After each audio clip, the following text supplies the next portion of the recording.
হরে কৃষ্ণ, রাধে রাধে। আপনারা সকলেই জানেন যে মহাভারতে শকুনি হলেন পরম কুচক্রী একজন মানুষ, একজন খলনায়ক।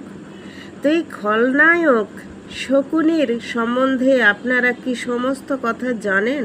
আমার মনে হয় অনেকেই জানেন না। যদি জানেন তাহলে আর এই মানুষটিকে আপনারা খলনায়ক বলতে পারবেন না। মানুষ নিজের ভাগ্য নিজেই পরিবর্তন করে, মানুষ নিজের বিপদ নিজেই ডেকে আনে, কথাতেই আছে, তাই না?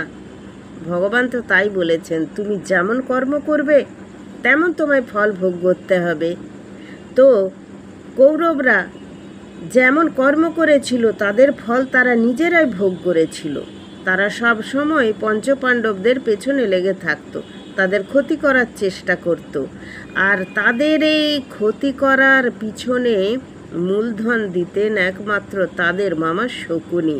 তিনি দুর্যোধনের মাথাটিকে বেশ ভালো করে চিবিয়ে রেখেছিলেন।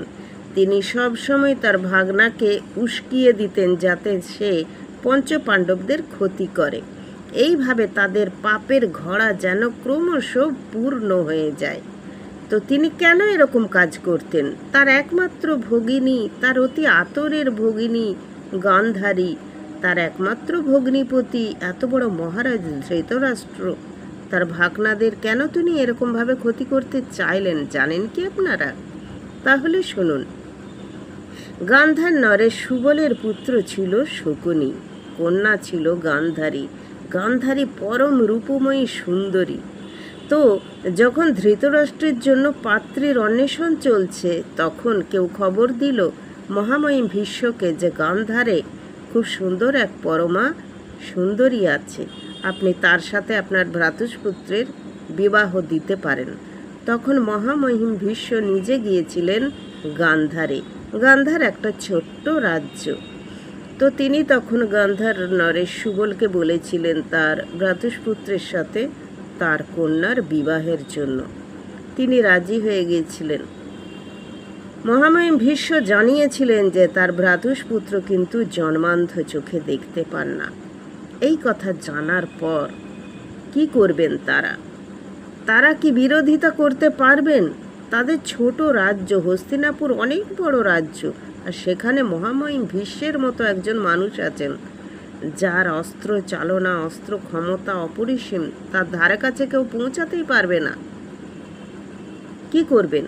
তিনি কথা দিয়ে দিলেন। তার পুত্র শকুনি এসে যখন এই সমস্ত জানতে পারলেন তিনি অত্যন্ত ক্রোধিত হলেন।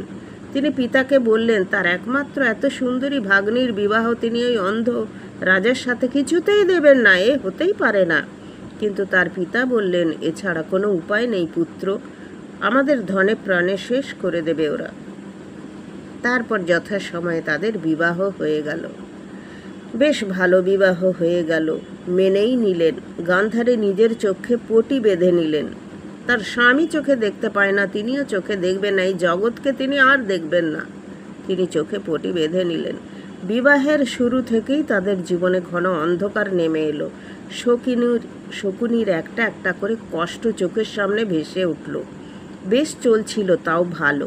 কিছুদিন পরে মহামহিম ভীষ্ম এবং ধৃতরাষ্ট্র তাদেরকে সদল বলে তাদের রাজ্য আক্রমণ করে তাদেরকে কারাগারে নিক্ষেপ করে দিলেন। কেন দিলেন? না, তারা জানতে পেরেছিলেন যে ধৃতরাষ্ট্রের সঙ্গে গান্ধারীর বিবাহের আগে গান্ধারীর বিবাহ হয়েছিল কারো একজনের সঙ্গে। কেউ এ কথা রটিয়ে দিয়েছিল, কিন্তু না, গান্ধারী ছিলেন মাঙ্গলিক।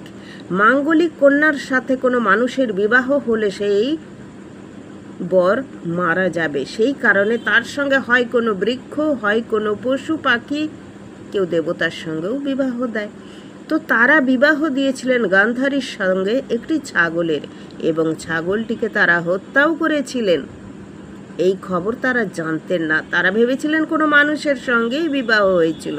তখন তারা ক্রোধবশত গান্ধার রাজ্য ছারখার করে দিয়েছিলেন এবং তাদেরকে কারাগারে নিক্ষেপ করেছিলেন।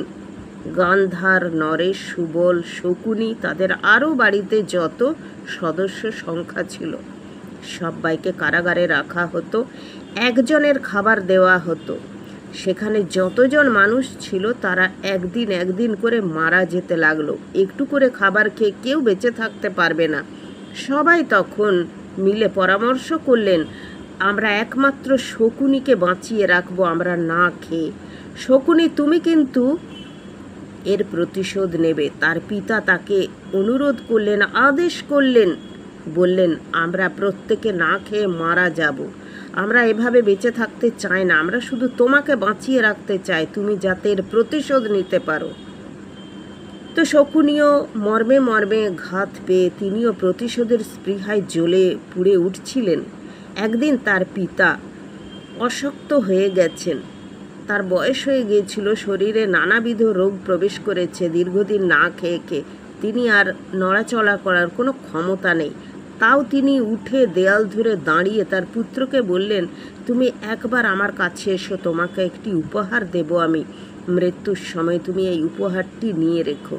তখন শকুনি কাঁদতে কাঁদতে তার পিতার কাছে এসে বলল, একথা কেন বলছেন পিতা আপনি? তার পিতা তার শরীরের সমস্ত শক্তি দিয়ে তার পায়ে হাঁটুর কাছে খুব জোরে পদাঘাত করলেন।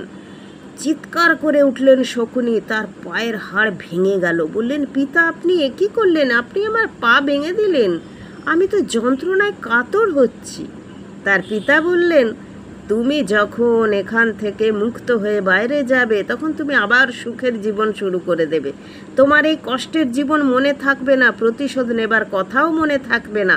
তাই আমি তোমার পা ভেঙে দিলাম। তোমার এই পায়ের যন্ত্রণা মুহুর্মুহু হবে, তুমি এই উপলব্ধি করবে, এই কারাগারের কথা মনে রাখবে, আমরা যে মারা গেলাম সেটাও মনে রাখবে, তারপর তুমি প্রতিশোধ নেবে।